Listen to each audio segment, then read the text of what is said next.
My name is Jeff O'Keefe. I'm the executive director of Zen Peacemakers, and I know a number of you on the screen, and some I don't. So, for those that are new to this format, welcome, welcome. We do this format we call Zen Peacemakers Circle, and it's roughly an hour and a half format, and we try to do it every week.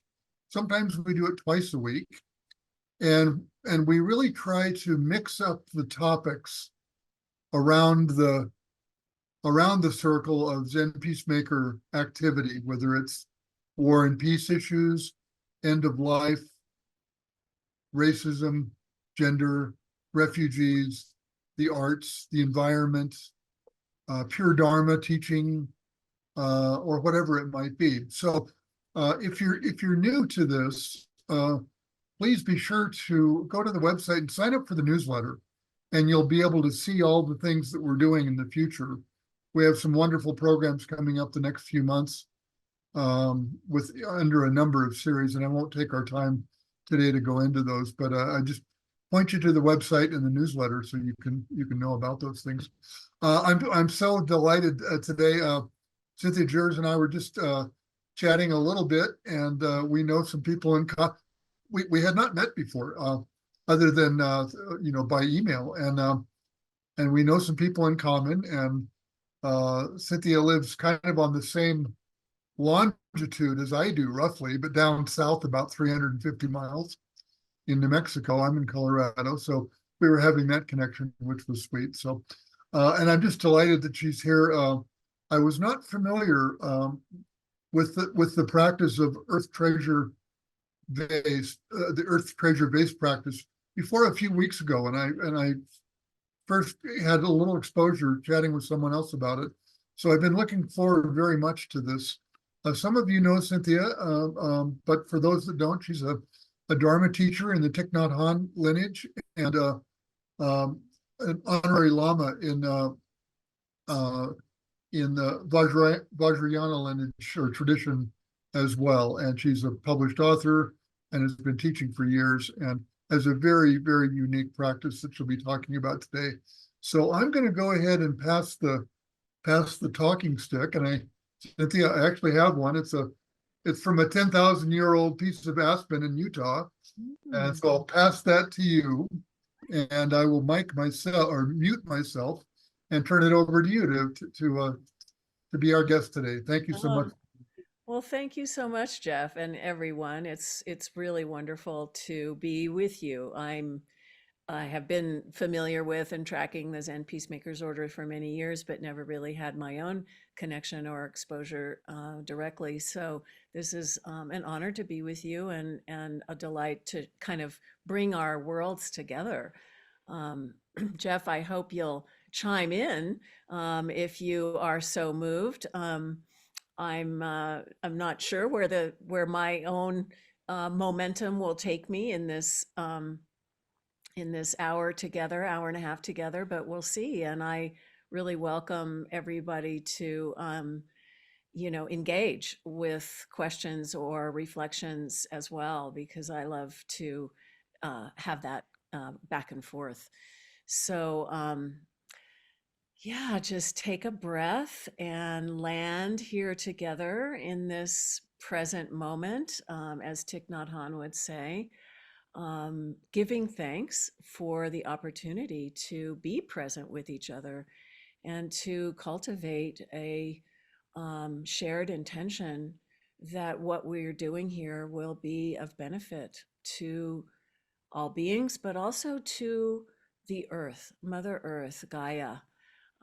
If you have done any kind of background check on me, you might have discovered that my current source of refuge, where the Dharma path has led me, is really as in relationship to Gaia as my teacher. Literally my root teacher. I've had many teachers in this lifetime, in both Thich Nhat Hanh's tradition. As Jeff said, I'm a teacher in his lineage, which I'm honored to be, and also have studied with a lot of the Tibetan lamas over many years, and done a lot of practice. But nowadays, given what's happening and given where the path has led me, I feel as if the earth is really my greatest teacher, and within the context of relating to Mother Gaia, um, we can see the Buddha, the Dharma, the Sangha, the teacher, the teachings, and the community all so beautifully reflected in the miraculous, incredible web of life. And that web of life is just, um, so inspiring. How could there be anything more inspiring than that, right? So in these times, the earth is also uh, speaking very loudly because of what has happened, what we have done to the web of life in our um, just what came to me is to say greed, hatred, and delusion, right? It's like we have to wake up to our this relationship of interbeing with her and with each other and with all systems of life on earth now, because this is the time. This is, as Joanna Macy, another one of my great teachers, would say, this is the time that we've been given, and what a wonderful thing it is to uh, be alive now at this time when we have this chance to uh, I just got distracted because I suddenly saw myself spotlighted, and it's very disorienting to be looking at myself and not all of you. So I hope it's okay. I'm now looking at the gallery view, and I much appreciate seeing all of you instead of myself. Anyway, Joanna is such a wonderful teacher as well, and she's always, speaking to the horrors of the world that we're all bearing witness to, and having to confront in these times. But the opportunity to wake up together is here, and that is truly exciting. And I feel as if, and I'm very much focused on the shift from an individual awakening, which has really been the invitation of the Dharma for all these many many generations and years, to a collective awakening that we're in the midst of, and we are part of, and it's new. It's not. We don't actually know quite how to do this, but we, at least I'll speak for myself, but I think we all sort of sense that there's something happening here that's different, and that we're all part of it as much as we can be, waking up, becoming aware, engaging with something so much larger than ourselves. And for me, that invitation is coming straight from the earth. The book that I wrote is called Summoned by the Earth, and the subtitle is Becoming a Holy Vessel for Healing Our World. And so take a breath, because I know I'm kind of going fast and all over the place, but I want to kind of go back to the beginning of my path in this in this way of engaging with Mother Earth, and and the shift in how I'm relating to the Dharma in these times. So what happened was, I had been involved in the Dharma already for quite a while back in the 80s. There's the book I see. Harriet is holding it up, Summoned by the Earth. I hope you all will read it, because there's a lot in it, and I'm really enjoying sharing it, and having it be contributing to this collective awakening. But in any case, my path had begun already in relationship to the Dharma. But in 1990, I had the chance to go into the high mountains of the Himalayas in Nepal, and meet an old lama living in a cave in a really remote part of that part of the world. And at the time, I was told he was 106 years old. I found out when I was writing the book that he was in his 90s, but I was very impressed that he was this, literally the old wise man in the cave. And I there I was walking up the path to go and meet him, and I realized I had the chance to ask him a question, not just for me, but for all of us. What would the old wise man in the cave have to say about things now? And the question that came to me was, what can we do to bring healing and protection to the earth? Because even back then in 1990, you could see the effects of climate change. I was paying attention to the elder brothers in Colombia, the Kogi people, who were coming out with a message maybe some of you have heard of, warning us about what was happening and the imbalances that they were seeing, which, of course, indigenous peoples from all over the world are very much in touch with that. I was concerned about the radioactive waste coming off of the production of nuclear weapons here in New Mexico at the Los Alamos National Laboratory across from Santa Fe, where I live, and all over the world where these substances are penetrating the web of life and altering the fabric of life on Earth in ways that we can't even conceive of, really, and time spans that we can't conceive of either. And so, what are we to do? How are we to address these things that we have, I'll use your language, are bearing witness to, you know? And so I asked that question of the old Lama, and he told me that even one person can make a difference, in the whole area around where they live, that we have each the potential to bring benefit, by if we're practicing deeply, if we're cultivating awareness and the caring for others, it's rippling out.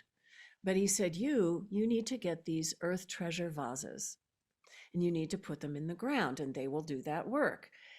And I was just like, how is a little clay pot filled with prayers and symbolic offerings of healing and protection going to really make a difference in the kinds of things that we're thinking about and facing into these days? But I also felt as if this was what was coming to me, and I have respect for the Tibetan tradition, the Vajrayana tradition. This is an ancient practice coming from the 8th century in Tibet that was given by Guru Rinpoche to be brought forward in what is called the dregs of time. When the earth is really in need of a practice that is about restoration and recovering balance and harmony in the world and bringing healing.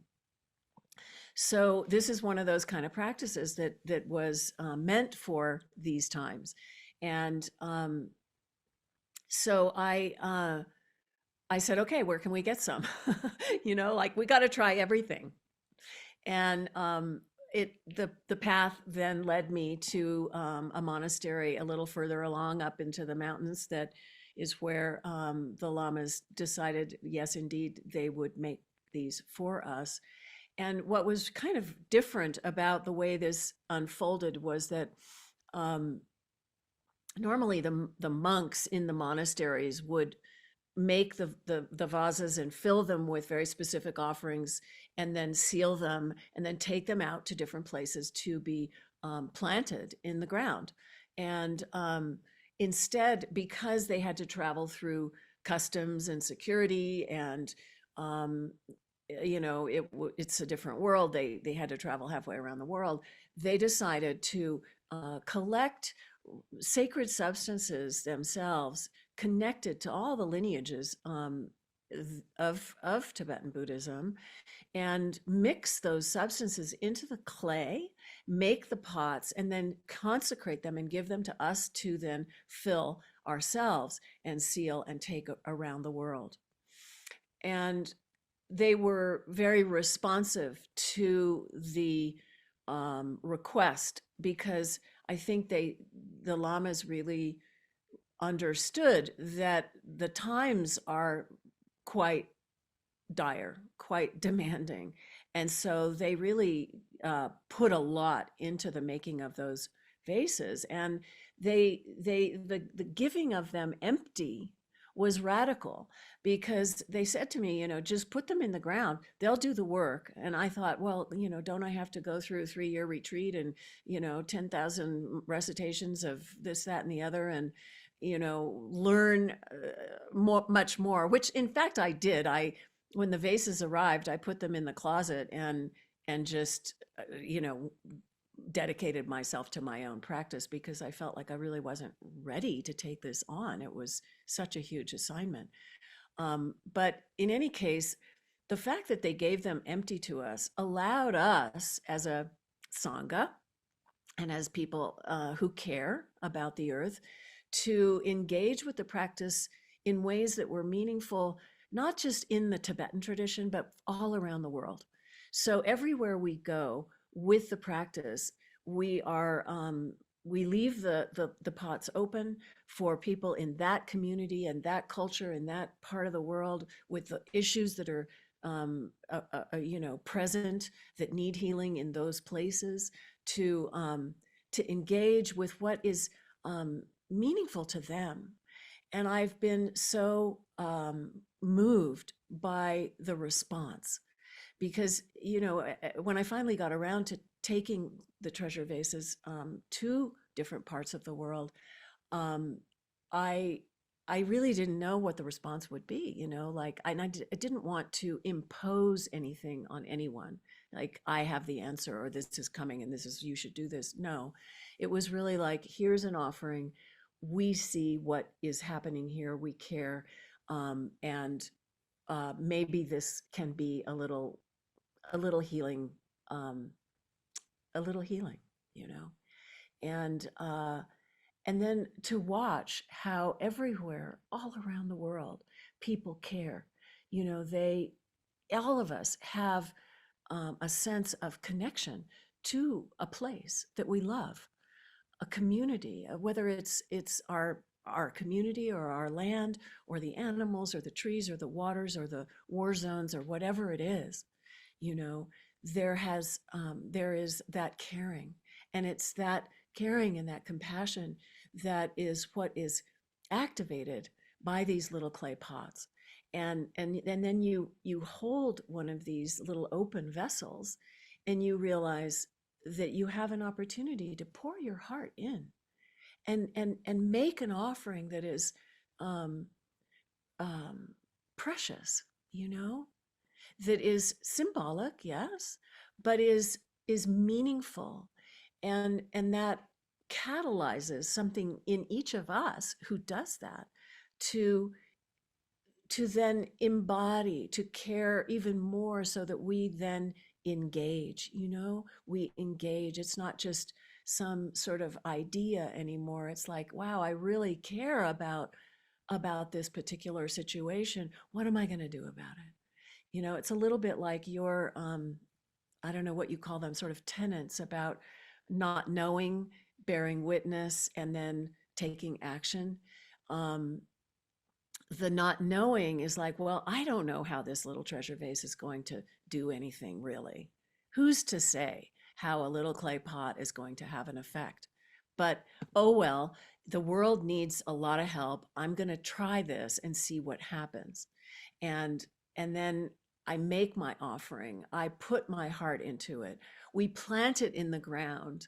We like a plant, literally like a plant. You put the seed in the ground, you got to water the seeds, but you don't know if the plant's going to grow. You don't know if it's really even going to bear fruit. But what's been amazing is that things have happened. They have happened very tangibly, and then they've happened also very intangibly around the world too, more subtly, but always with the people who hold that little clay pot in their hand and pour their hearts into it. They are changed and transformed, and they are catalyzed to to be a vessel themselves, because of course that's actually what the practice is inspiring, that we are each a holy vessel, and we each have an offering, a gift for our world, for our communities, for our families, for our forests and trees and mountains and rivers, and all of the places that are hungering for restoration and healing. So that's kind of the overview of the practice of the Earth Treasure vases, vases or vases, however you say it. And the book is about my journey with this practice all around the world and what I've learned from it and where I've gone with it. And now we have a global community that, because this has gone for 30 years now, more than 30 years, we have people all over the world who are participating in this practice. And in the beginning, it was more or less me going around taking these little clay pots into the places that were calling. And then at a certain point, I began to share the practice more widely, and people came forward to steward them themselves and learn the practice. We have a meditation every full moon on Zoom that is the practice that we do associated with the Earth Treasure vases. And in that practice, which is coming out of a traditional practice from the Tibetan tradition, but has been sort of evolving over time to be very non-denominational, very open, secular, inviting people into this relationship with the earth, to look deeply at where there is the suffering and where we need to relieve the suffering, and how we can do that through these little clay pots. And people come forward, they decide to steward a vase to a particular location. We support them. We focus on that location. We see it through. The pilgrimage part of this is very important, because, and again, it's a bit like you're bearing witness. You go somewhere, you decide where, or not even decide, you are moved. You've heard the call from the earth, from these places that you love and care about, that you are concerned about, and you decide, this is where I want to go with this practice. And then well, not you, but we all dedicate one of the little clay pots to that particular location. And then things start to cohere around that little pot and that intention, that prayer that is taking us in that direction. And then eventually the pilgrimage comes together. And as you know, the process of pilgrimaging with an intention like that, we really set our own agenda aside and open to something larger that is the intention for this, in this case, the treasure vase. And everything is about getting that vase to that place where it can do its work in the ground. And it's supposed to be buried in such a way no one would necessarily even know it's there. It's like a seed. But everyone who comes into contact with it and goes to that place has an experience that is transformative, contributing to this awakening, contributing to the healing. And we are always so deeply affected personally by the call for healing in that particular location. There's no separation between us and all of life, right? So what is called for in a place that we have identified as the place we want to focus our attention is also usually catalyzing something in us that needs to be healed as well. And the more we do that, the more we have this, we call it a global mandala of locations and nodes on this mandala that we each embody, just like a treasure vase. And the places where the vases are buried are like nodes on Indra's net, if you know that visual. The meditation that we do on the full moon is often includes a visualization of light going out, like from our hearts, sending this love and caring around the world to all those places. We invoke all those locations now. We have probably 60 some odd in the ground after 30 years. We've got another approximately 30 in process, and a few more that are yet to be dedicated. And it's just been amazing to see the way in which this whole global mandala is kind of taking on a life of its own, as if there is actually something happening that we can't even, we don't even have words for. Maybe it's a quantum reality that is, being activated. Um, so, gosh, I hope this is making sense to all of you. A little nodding of heads, a little like, uh-huh, okay. So like, let me just, I know, I've just been sort of putting a whole lot out there in a very short amount of time, but I've been given all this time. So I'll keep going if that's okay. A little more. Shall I talk a bit about places that we've been, stuff like that? Uh, Wonderful. That would be great, Cynthia. okay, yeah. Okay.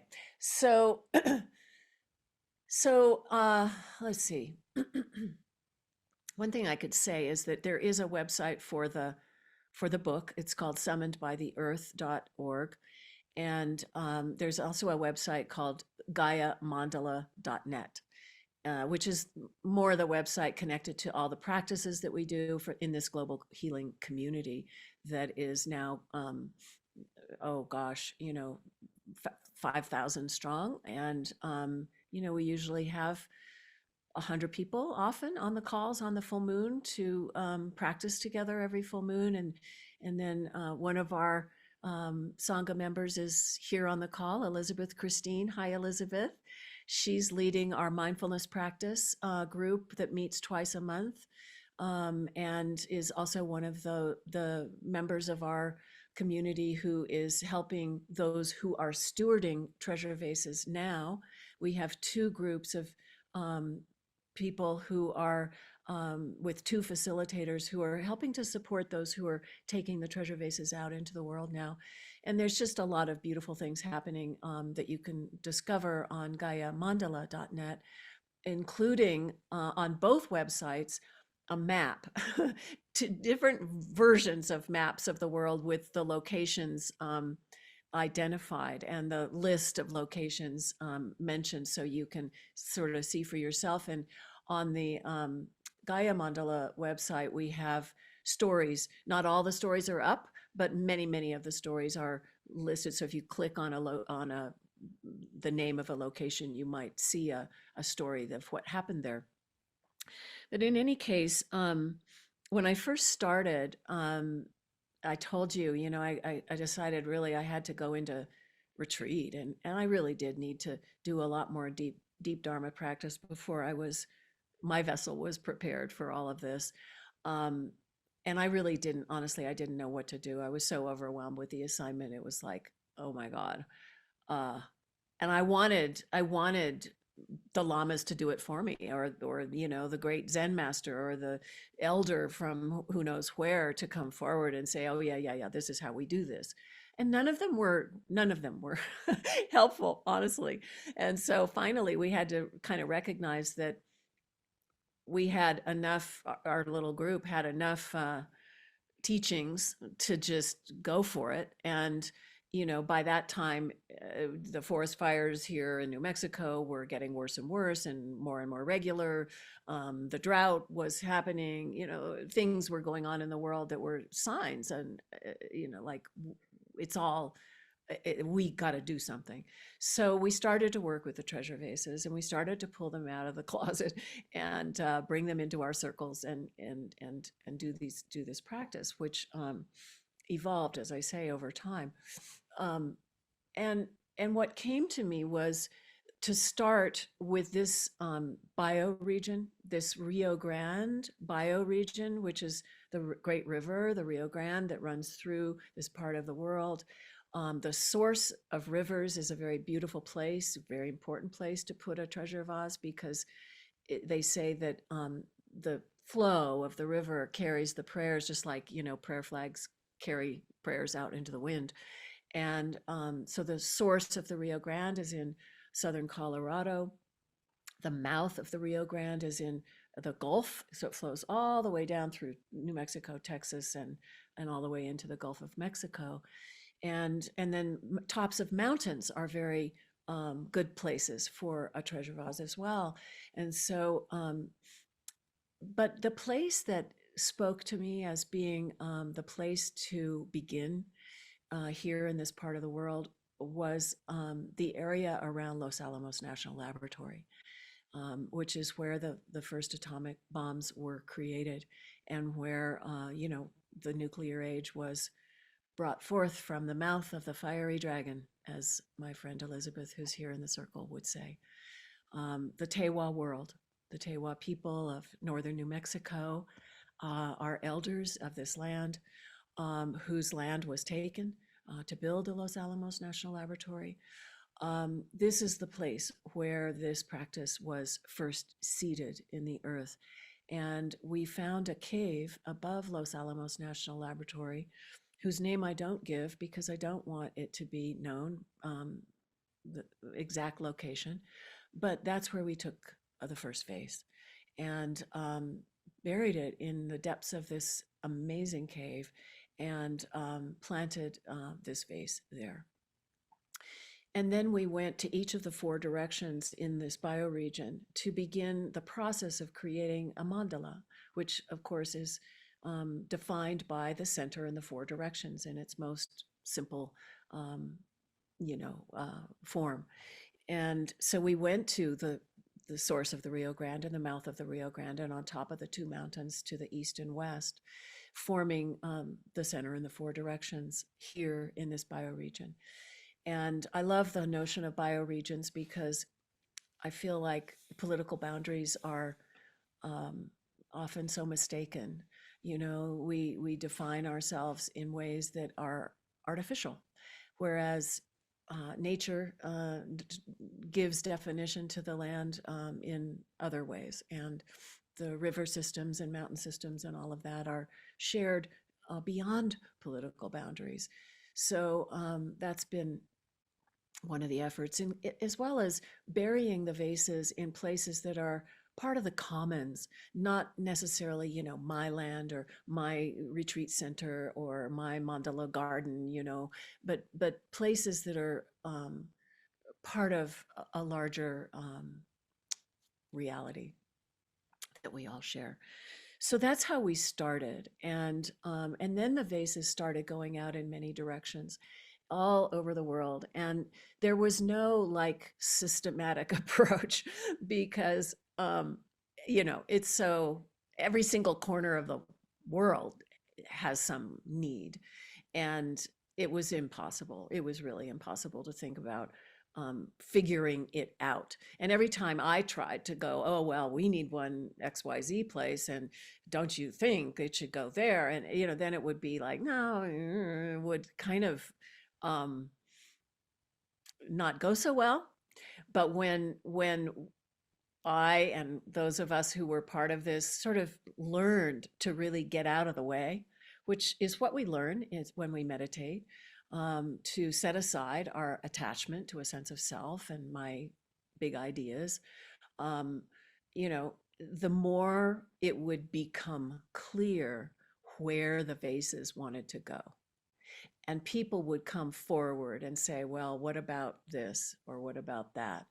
And it has been truly incredible to witness, to bear witness to where the vases have gone. and how they have gotten there and what has been, needed to get them there.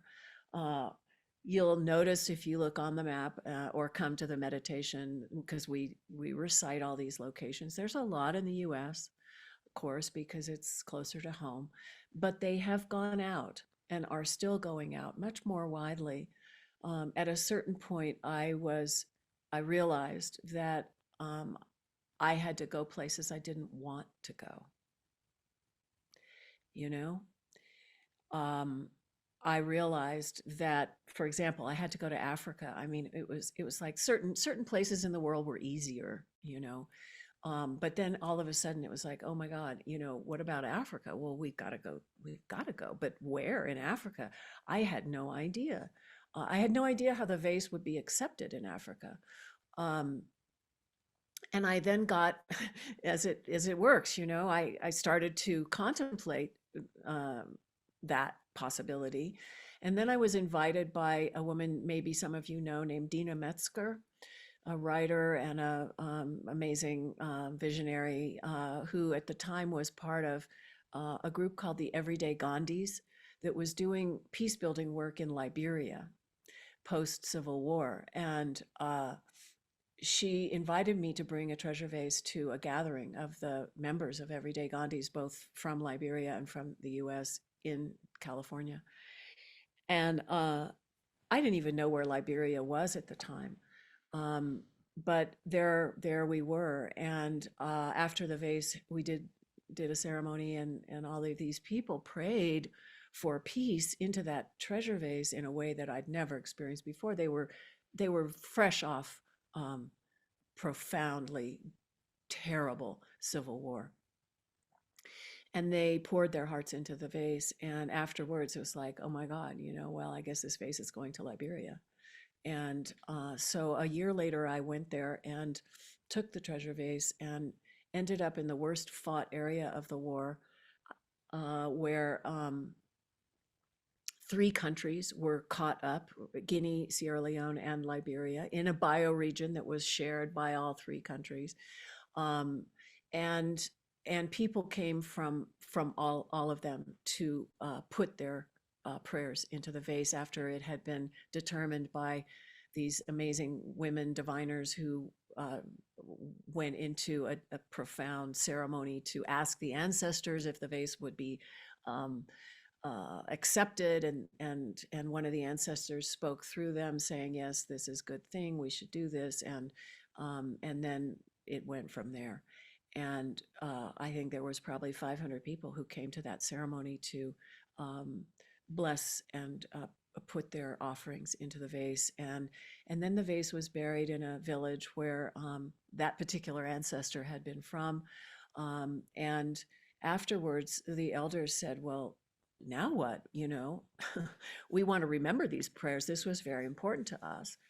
And a gentleman that I had gotten to know from Liberia, who had been in the Liberian army for his whole adult life since he was 18. He was in his 50s at this point. He had become the personal bodyguard of President Samuel Doe before. It's a complicated, long story, but Doe was assassinated, and he fled. His name is Christian Bethelson. He fled into Sierra Leone and then came into the north of Liberia to become a rebel general fighting against Charles Taylor and Prince Johnson. And anyway, he had a gruesome history, but he had become a peace builder because he met these Everyday Gandhis. And then he met me, and he was there when I brought the treasure vase forward and rang the bell, invited everyone to meditate and breathe together. And that moment changed his life, and he asked me to teach him how to meditate. And I thought he was joking. I didn't know how to respond, really.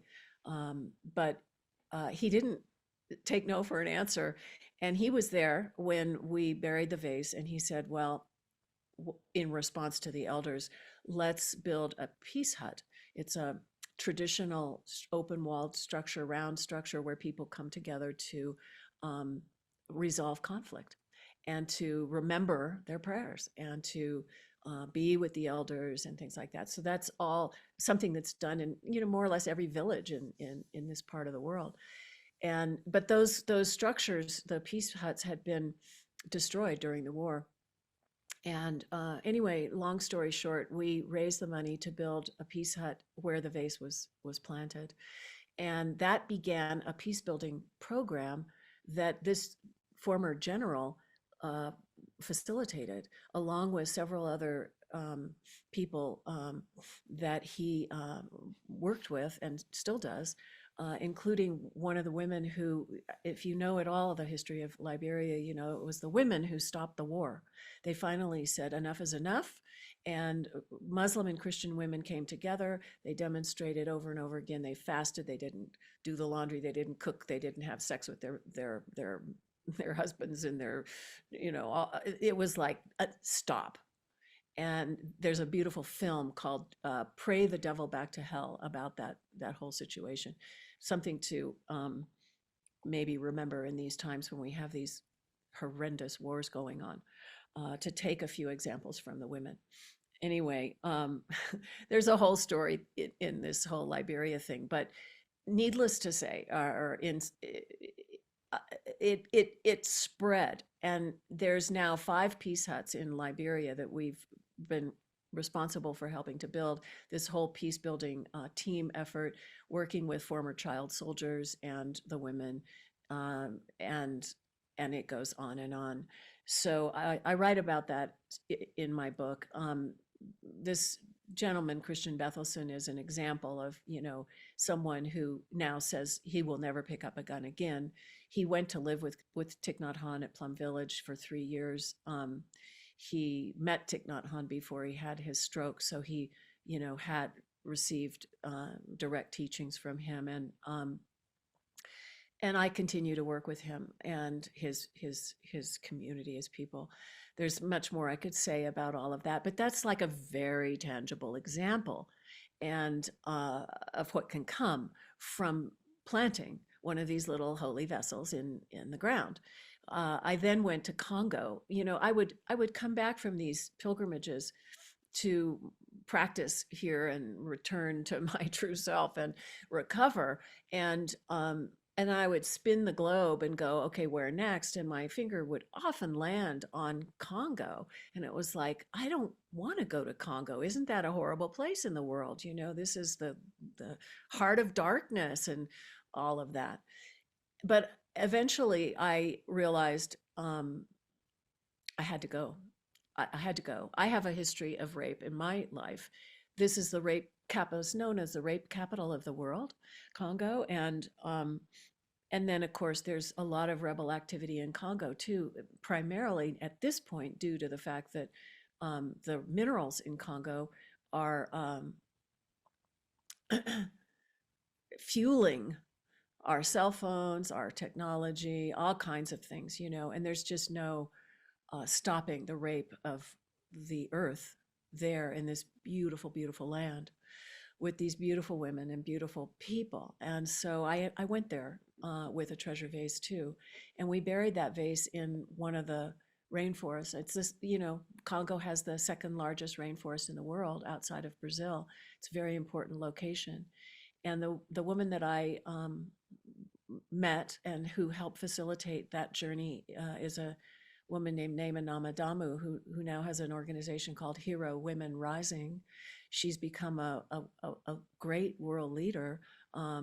She is a holy vessel. She got the message. We went to the forest, and we connected with the indigenous peoples, the Pygmy peoples, who are the elders of that particular land, and it was an incredible thing. And the women are now planting trees and speaking up and becoming empowered through Nema and her organization.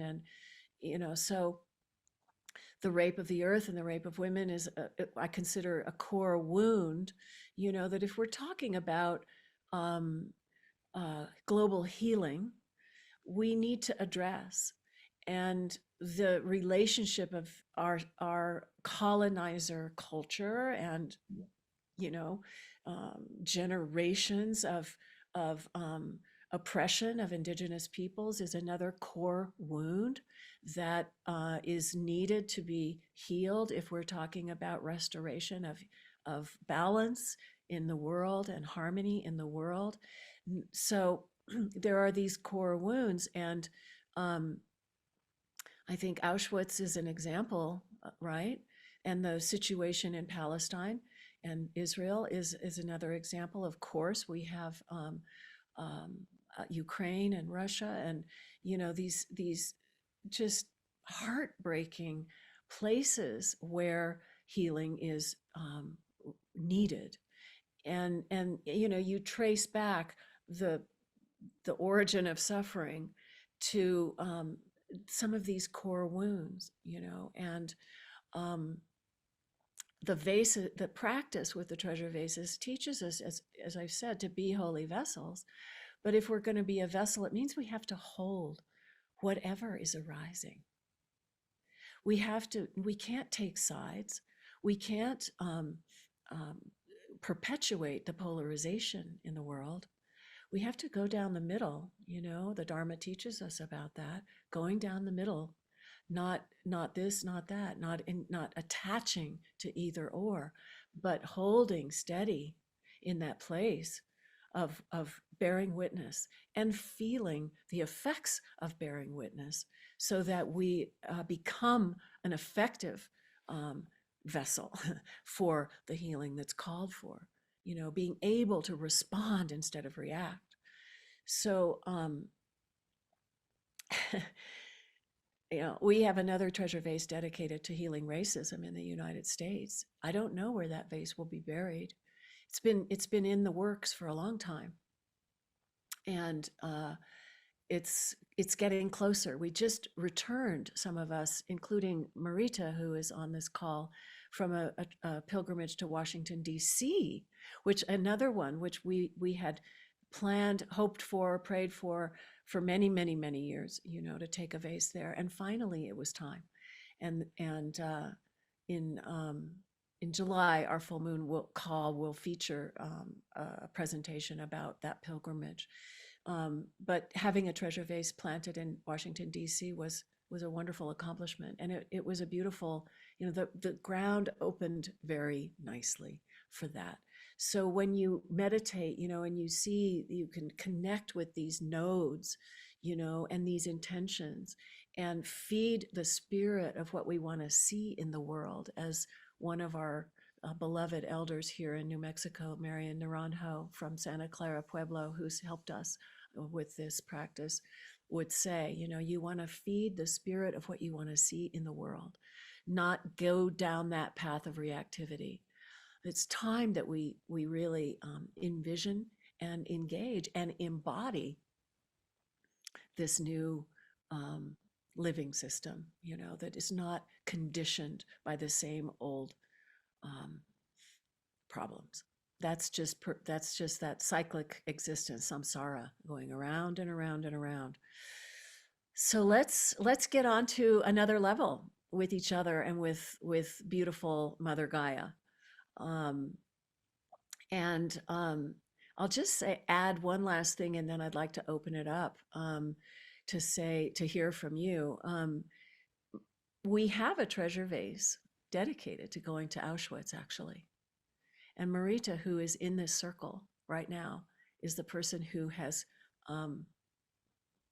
formed that intention very, very strongly, and came to us and just with so much dedication that she and her daughter, who is also here, Kenna, will be going in November with the group to Auschwitz to bear witness, and then are kind of slowly figuring out, opening to the web of life possibilities of how this little treasure vase will actually enter the ground outside of Auschwitz. Of course, it needs to be planted somewhere nearby. The prayers will radiate out wherever it is planted, but it will be with Marita as she goes into that place.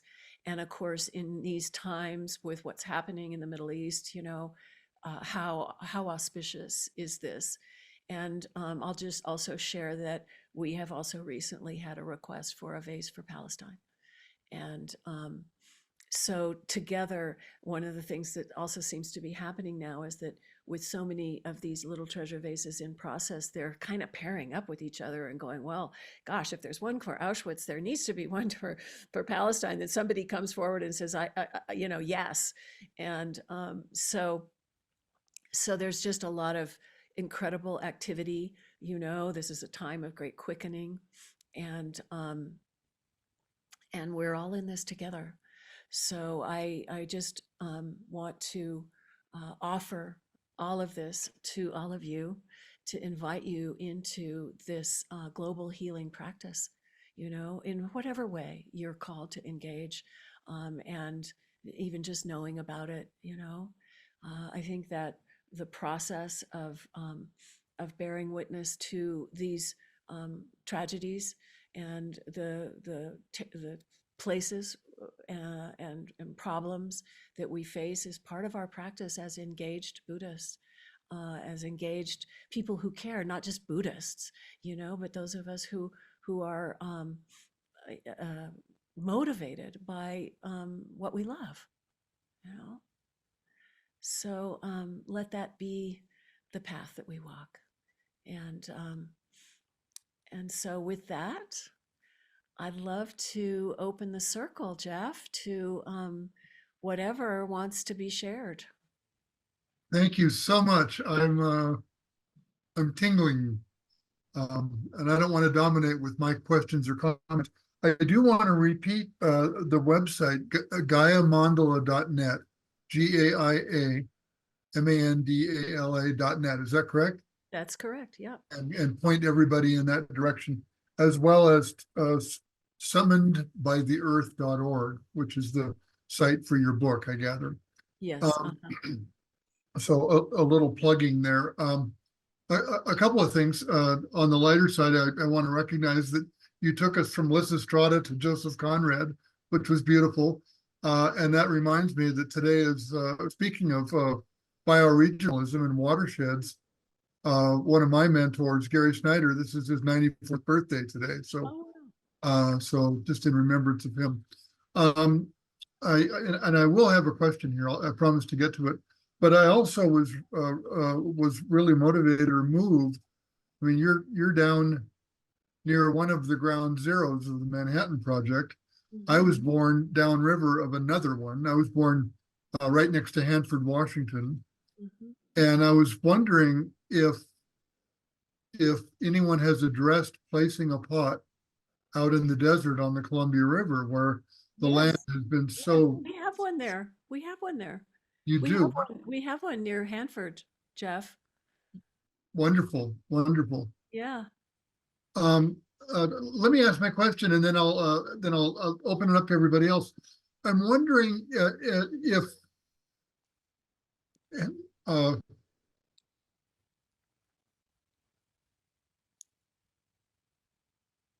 wondering if there is how do I want to ask this?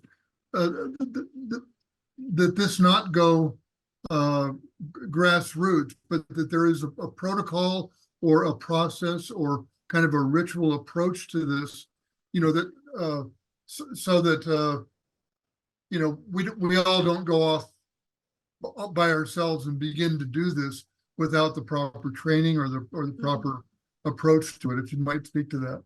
Oh, sure. Well, there are a number of lineages in Tibetan Buddhism that carry out the treasure vase practice. Just so you know, it's not just us.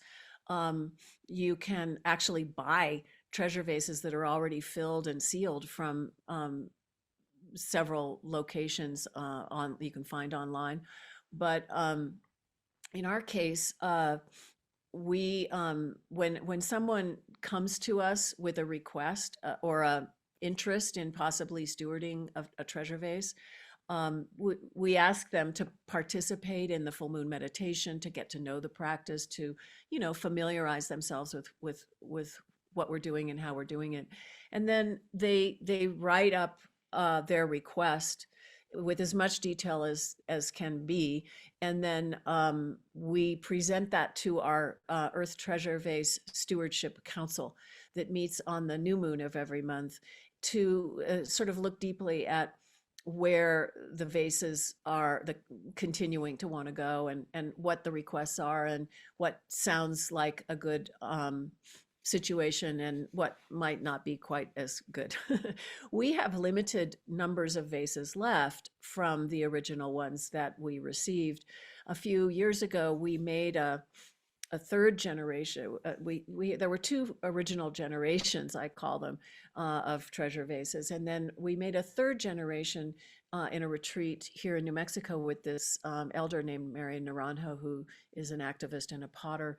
And the people who came with the intention of crafting their own treasure vase for a location that they had already determined. And those were empowered, and we connected them through the clay to the previous generation. So there's a possibility at some point in the future we might make a fourth generation of treasure vases, since we are getting close to completion with what we have in the works. But that remains to be seen, and people would need to address, they would need to come forward to tell us that they want to make one, you know, if we're to do it. So there is a bit of a protocol around it, but you know, it's I think maybe that's enough said on that.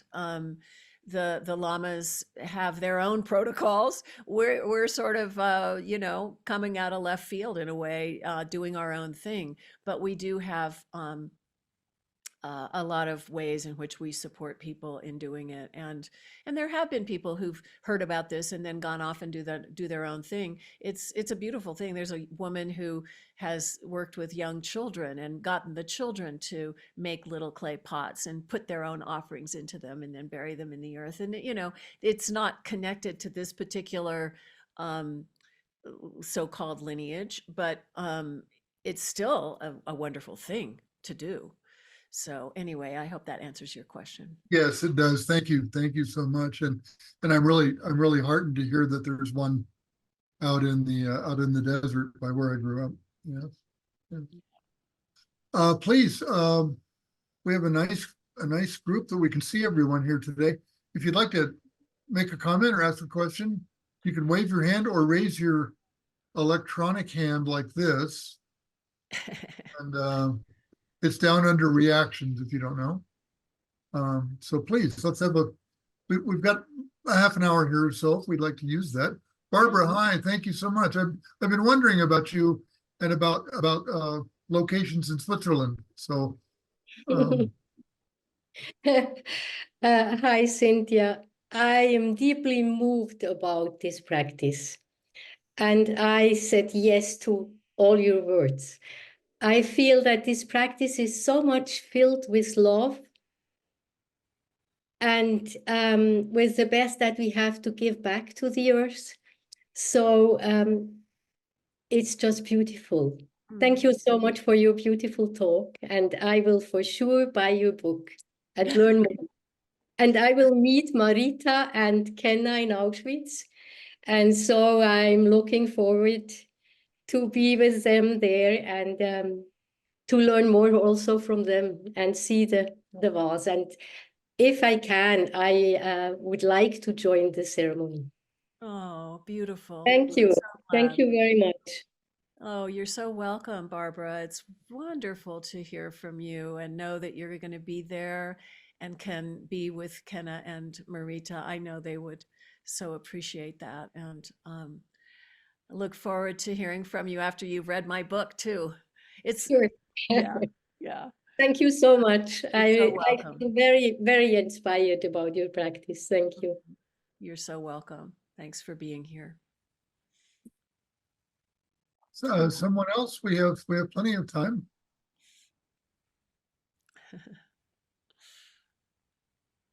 Marita, it's nice to see you. We had a nice chat 2 or 3 weeks ago. There we go. Bettina, thank you. And then my friend Helen. Great. Yes, thank you, everybody. And Cynthia, it's the same. I can say the same than before, because my goal also is to heal the earth, Mother Earth. That's very important for me. And I think everyone can do the practice with the treasure vase. And now I found out, just now I found out that I have registered for the Auschwitz retreat.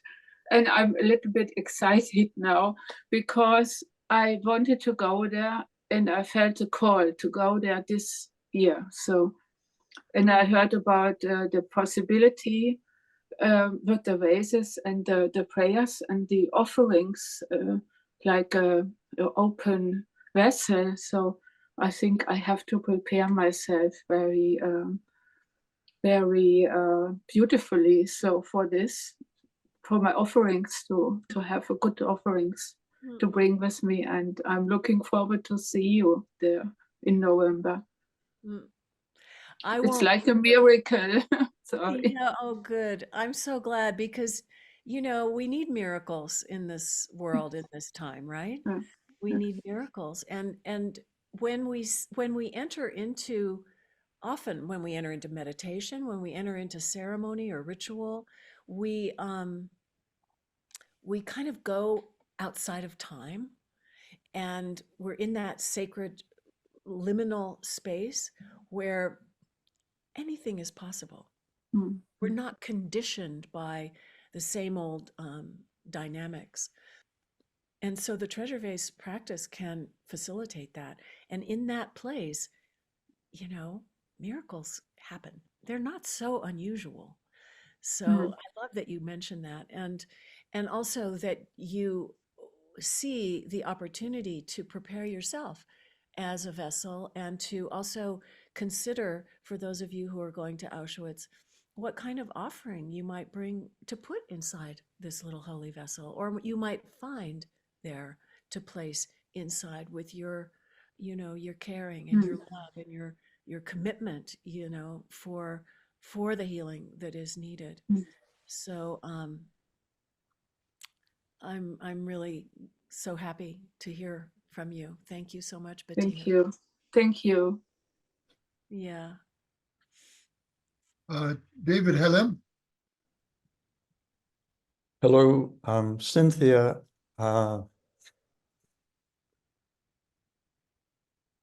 don't know if I can speak without crying in appreciation for all that you're doing.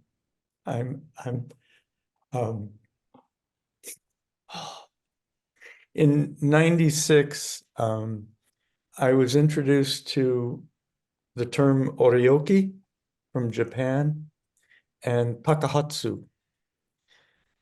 And in English, one translation of oryoki is just the right amount or just enough. It's also a beautiful silent meal in the monasteries. It's also the begging bowl, a term for the begging bowl that the monks would carry when they were doing takahatsu, when they would leave the monastery, go into the village and share some of their teaching and receive nourishment. And I remember when I was introduced to these terms, this growing sense of how does this move into the 21st century and in the West? And for me, what you've described is a beautiful answer to that question. And I also, for years, worked as a potter. And Wow. There was a moment, I lived in New Mexico for 2 years, and I was visiting a historical site. where there were various craftspeople, and I was mesmerized by a couple. The woman is Hopi and the man is Navajo. And I had been told traditionally very often the two groups didn't really get along sometimes very well. But here were a couple where the woman was forming the piece, the bowl or the vase. The man was decorating it. And there was something about that to me was so powerful. And I was so mesmerized that at some point the man handed the bowl to me with a brush Mm. and said, "I'm going to take a break. You work on it." And at first I was paralyzed. It was like, wow, I don't want to sort of mess it up. But the power of that kind of inclusion and sharing has stayed with me all these years. That was back in 75, I think, 74, 75. So again, I just want to thank you. I find this very powerful, and I'm drawn especially to the movement towards Palestine. Mhm. So thank you. Thank you.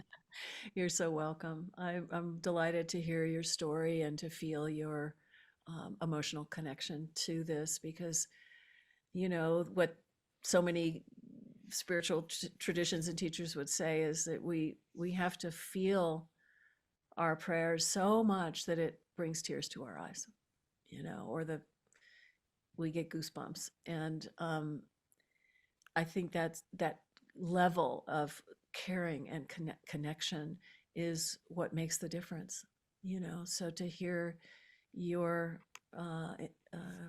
feelings and feel your feelings with you, and you know, the fact that you have this history as a potter, you know, I'll just welcome you to connect with us more. And when the vase for Palestine has not yet been dedicated, but it's likely to be dedicated. I'm actually doing a in-person retreat in June in Santa Fe with people. We're calling it the Gaia Mandala Convergence.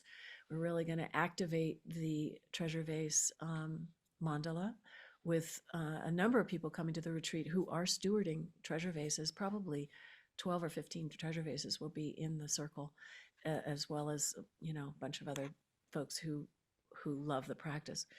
But that treasure vase will probably be dedicated there, and it will be stewarded by someone in Europe. It will be taken from there back to Europe and then gifted to her to then take to Palestine.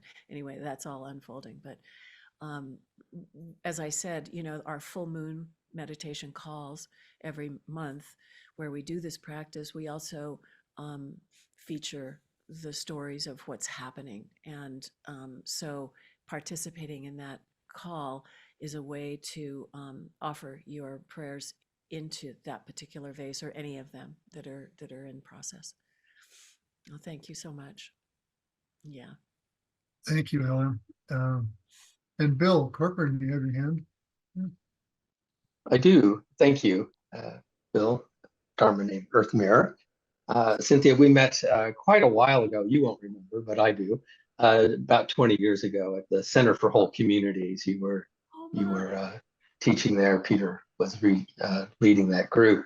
I was a staff person for the Sierra Club, and I recently left there after 27 years. So I've definitely been in the trenches of doing that side of the work. Yes. But I very much want to extend my appreciation to you for a long journey here of embodying this practice and sharing it with others. And I was reflecting that it's very much seeding the ground, but also I was also being with these vases as wombs, you know, and it seemed quite potent to me, this seed and womb and regeneration, Yes. you know. Yes. And so I was also reflecting on what does it mean to practice in North America, particularly as a white person, and how to come into relationship with the land, and the lack of ritual to embody that relationship. So I'm quite struck by the potentials for myself and others in this practice. We have a small group. I'm a preceptor at the Zen Center of Los Angeles, and we have a small eco-sattva group that I'm stewarding. And one of my takeaways from this is to think about this practice for sure, and how to embody that. And you spoke quite a bit about healing, and I'm wondering if you have reflections on the pilgrimage part of this ritual, and perhaps you could say a few words about how that's shown up for folks, because it seems to me integral to embodying the healing aspects of this is to really take time to be present and embodied in pilgrimage. So I've now given you some comments, and I hope teed up a question. And thank you again for your time here, Cynthia. Oh, you're so welcome. It's great to reconnect with you. Um, yeah, I think that, people relate to the practice in different ways, and some people really take it, on kind of a lot of pilgrimages, and some people just go to the place that it is intended to be buried or planted. But there's a woman here on the call named Liza Jane Alexander who is sitting there with her video on, who's been a part of this practice for a while, and was one of the people who made one of the third generation little vases, and then took it. Liza can speak for herself, but she took it on a pilgrimage to many locations in and around the lands in Tennessee, where she lives and was planning to bury the vase, and took it. I don't know, Liza, maybe you could share in a minute just some examples of where you went. But when we take up the practice and we have this little holy vessel that is dedicated to a particular to heal a particular need and or place, all that you think of, all the issues that are related to that location and what happened there and what's happening there now, and how you're called, excuse me, how you're called, then you go to these places and you have experiences that change you. You're no longer the same if you make a pilgrimage. Sometimes it requires a hardship of some sort. You don't know, and you're kind of putting yourself out there into the unknown. And it's not like regular travel, because you have this focus, and everything that happens on the path, is related to that. And so it's a huge teaching, to make a pilgrimage, and taking a treasure vase around to places, opening it where something has happened that is part of the prayer, collecting, earth from, or a little pebble, or a feather that drops from the sky in that exact moment, or something from your grandmother, or and putting every single bit of all of that is part of creating a living prayer. We embody it.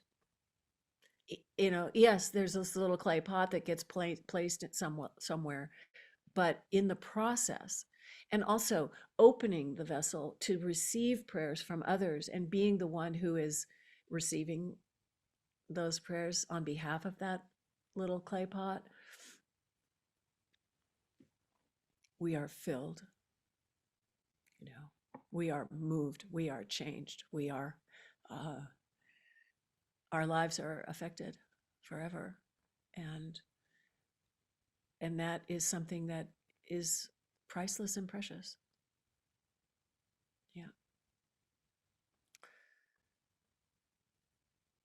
Liza, do you want to add anything to what I said? Sure. Thank you. I stewarded a vase for the healing of the Southeast United States and found myself taking the vase on the Trail of Tears. I walked many, many miles of portions of the Trail of Tears. I gathered waters, and as we gather for our full moon meditations, I would place the waters under the full moon, and eventually took pilgrimage to the Gulf of Mexico, where all the watersheds that I had been walking on, where they arrive at the Gulf.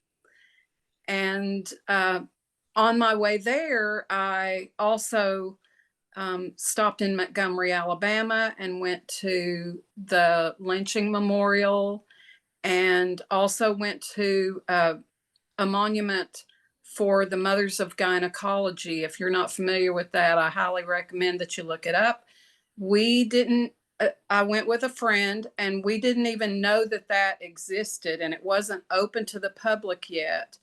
But we had the vase with us, and we were standing outside just looking at the fencing, and the woman who created this, the artist, came and said, "Come over here and I'll let you in." And we introduced her to the practice, and she made offerings. Eventually, took the vase to the Eastern Band of the Cherokee, to an elder there, which was really important to me, that we had the blessing of the indigenous people of the land that holds me. And now I have an enduring friendship with this beautiful Cherokee woman. And so for me, there was a lot of solitary healing and a lot of solitary walking, but also the connections that are made are just very potent. The support that I got from Sangha members, as well as the indigenous community and friends.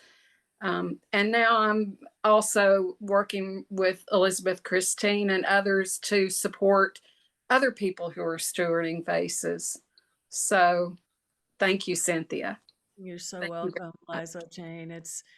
Your journey has been very inspirational to so many of us, and thank you for your engagement. So you kind of get a sense, and each treasure vase is completely different, as you can imagine. I mean, Marita is going to go to Auschwitz. She did a treasure vase already. Marita also made a treasure vase as part of this third generation that was dedicated to being planted at the place where COVID started in the US, the Life Care Center in Washington. And so Marita had that experience. I think that was also very beautiful for you, Marita. And then now here we are. So I see you have your hand up. Marita, maybe you'd like to follow on Liza Jane and also weave in this, treasure vase bearing witness retreat that is coming to all of us very soon, later this year. I would. Thank you so much, Cynthia. It's always emotional to talk about earth treasure vases, especially when you have planted one before or been part of a pilgrimage for another one. I love that Liza Jane's treasure vase and mine were buried within a week of each other, though the one for the toxicity from COVID. But what I did want to say is I would ask all of you here and anyone who sees this recording later, if you would keep especially the earth treasure vases for Auschwitz and for Palestine in your prayers, as they are being stewarded and as they are on this journey now, before they are buried. And Jeff, I am wondering too, if people from Zen Peacemakers wanted to send offerings for this vase, if there might be a way for them to do that. I mean, by this vase, I mean the one for Auschwitz. Mhm. So I just throw that out as a possibility. Yeah. Um, Marita, yeah, go ahead, Jeff. Yeah.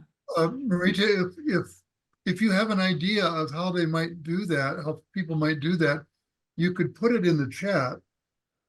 If like email address for contacting you or Yeah. something like that, just as a way to not lose the opportunity to connect everybody here. And I will say also, we are recording this and it'll be posted probably Monday. And so many more people are going to see this recording too. So Yeah. Right. That's why I asked. Okay, I'll put my email address in the chat. And if someone, I would love to, place any offerings you would like to send me, or if there's a location. And again, I'm getting very emotional about this. I just want to say it has been so wonderful being part of Cynthia's community, and I just learned about her just like you did, all of you did just now, at a summit, and I just was so drawn to this practice. And then I don't know how I got the calling for Auschwitz. Actually, I do. I saw a virtual tour of Auschwitz online, and it was so wonderful. And within 24 hours of that, I saw the full moon ceremony for the Earth Treasure Bases, and just connected the dots as of all the places in the world where there is a core wound. There should be one in Auschwitz. And I thought someone else should do it. And so I started praying that someone would answer this call. I was thinking someone who had an ancestor who had been murdered there or at another camp. And because I thought I wasn't authentic enough to do it. And what happened was eventually I said, okay, I will do this because I think I hear the call. And just like Cynthia being summoned by the earth, I felt summoned. I'm not Jewish, I'm not Palestinian. I come from a Christian background. And that's one of the wonderful parts of this is it is interfaith. So that's kind of how I was called. And anyone who would like to help me on this journey, I hug you and I bow to you. thank you so much. And then the other thing I wanted to say, and we want to get to Bruce here before we run out of Yeah. time. Marita, you and I spoke 2 or 3 weeks ago, and you had a particular question, which we won't go into right now, but I suggested that, talking to some of the elders in our organization who are related to Auschwitz, and I could not recommend anyone better than my friend Roshi Barbara for you to connect with at Auschwitz. So you will be in great company. Thank you, Jeff. I actually contacted Barbara earlier this week. And and I've been in the Women's Council with her, Super. and That's good. a women-only council, and I know how wonderful a person she is. Wonderful. Before we run out of time, Tyson Bruce, you have a short question or comment? Yeah. Yeah, it would just be a comment. Thanks, Jeff. I too may join the group of 5 and become 6 in November for the retreat. My wife, I don't know, pending her medical status, but it's a work in progress. But one thing I would highly recommend that we just finished this weekend was the series The Tattooist of Auschwitz, which is on Peacock. And it's a 6 episode, and we completed it. And if anyone is going to the retreat, may be very preparatory. There's a book available, but it's very poignant, very well done, and just supported the direction that I'm heading. So perhaps I'll see you all there. Thank you. Bruce, what was the name of the The series? Tattooist of Auschwitz. Okay. It's Wow. a book, it's on Audible, Kindle, and it's a movie series through Peacock, which is part of NBC as a streaming app. And it's a 6-part series. It just landed, and it's extremely powerful. Mm-hmm. Wow. I Thank bet you, it- Bruce. Thank Thank you. you. Yeah. Cynthia, we're at the end of our time here. Do you want to just have a brief wrap-up comment? Well, I actually have here the treasure vase for Auschwitz in my hands. We dedicated it, and we've been holding it for Marita when she comes to this retreat in June. And so I thought maybe as a way of closing that I would just bring it forward and show it to you and remove the dressing so that it can be opened for a moment of silence to just share our gratitude and our prayers into the vase as part of what we've been doing here together. And I just want to thank you all so much for your responsiveness to what I've shared and what we're doing. And I just feel so excited and grateful to bring our worlds together. So And do you mind if I spotlight you when you do this? you can spotlight me now, yeah. So perhaps we'll just be still together for 2 minutes. Yeah, maybe I'll ring a bell. How about that? I'll open the vase and ring a bell, and then we'll close. So this is the little earth treasure vase for Auschwitz. And you can see it's like a little heart-shaped being. And all the vases are dressed with these cords and silks. This comes from the Tibetan tradition. The 5 colors representing the 5 Buddha families and the elemental energies of that was water, space, earth, fire, and air. And each one of those energies has a emotional component and a quality that is transformed through awareness into wisdom, making up the center in the 4 directions of the mandala. So we imagine with all those silks, that the prayers go out in every direction. And the vases have a little cork, which when the vase is completely full, then the cork is sealed with beeswax, so it will never be opened again. And then the silks are placed back on, and the tie, and then we stamp the tie with sealing wax so that it also is sealed. And then usually we put the vase inside of some kind of a container. Many times people make a container to place it in for burial, and then if there are overflow offerings, they can go around. So this is the little holy vessel.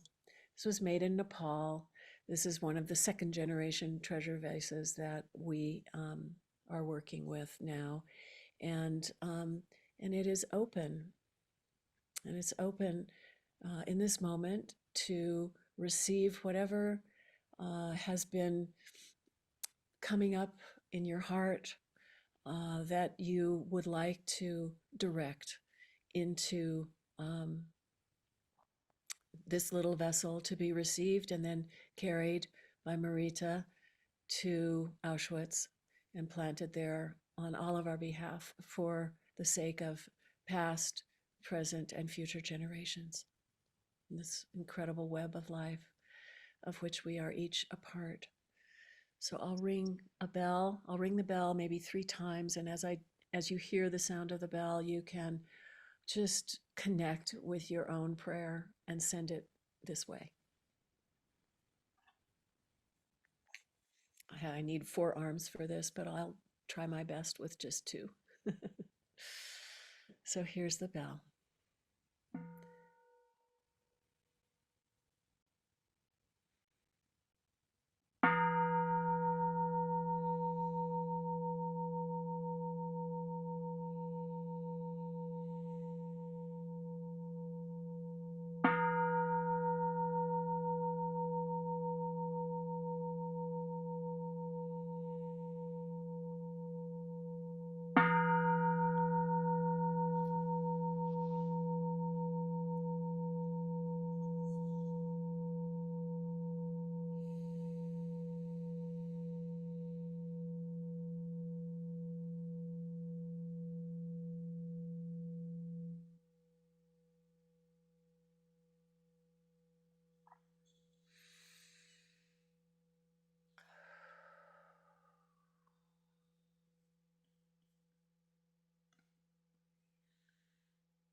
Thank you so much, everyone. May all our prayers be realized for the benefit of all beings throughout space and time, and for our beautiful, precious blue-green planet, Mother Gaia. May the restoration of peace and harmony and healing be realized. Thank you. Thank you, Marita. Thank you, Jeff. Thank you, everyone who spoke, and all of you who are here with us. Thank you, Cynthia. Thank you, everyone, for being with us today. Have a wonderful day.